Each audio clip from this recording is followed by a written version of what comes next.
was actually born in Tucson, but when I was 9, I always like to say that my parents forced me to move to California with them when I was 9.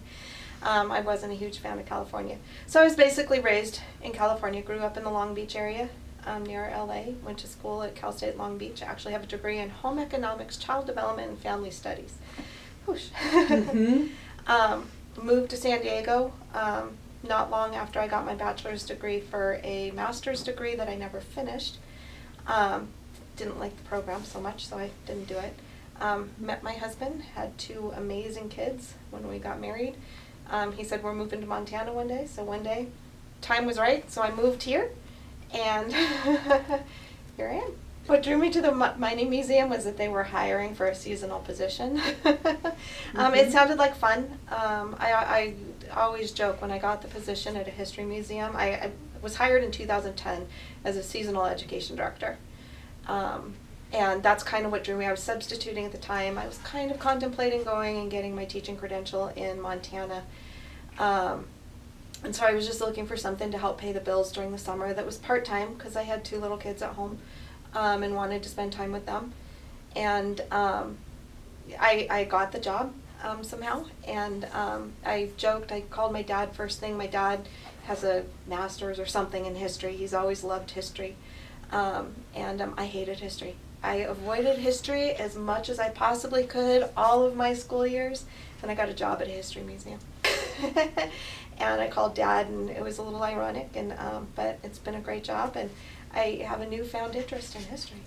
Or why do you think it is so important to preserve our history and to continually educate people about, about our foundation and our history and where we come from? It's a loaded question. There's a lot of reasons behind it.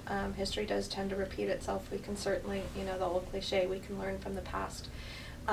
Butte has such an interesting, unique history in and of itself that, it really comes to show how so much was developed with the unions and things such as that. And I grew up a union girl. My dad was a representative for the teachers union in California.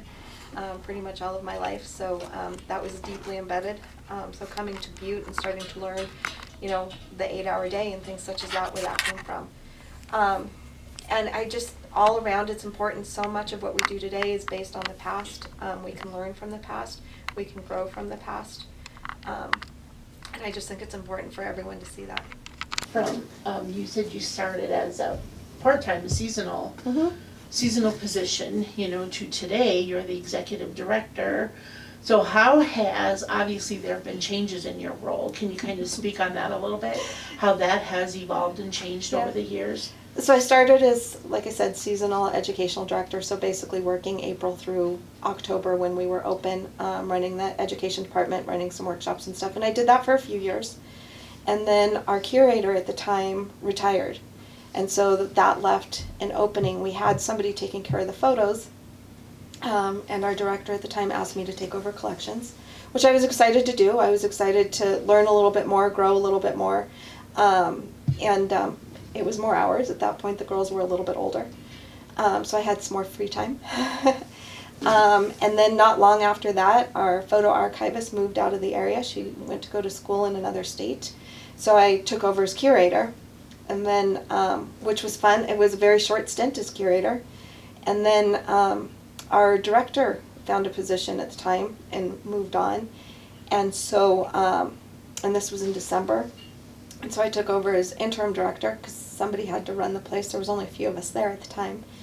And I asked for the executive director position, and I had done everything else at this point. I had helped in the gift shop, I had done curator, I had helped a little bit in maintenance, I had done the education director, so the only thing left to do was executive director, right?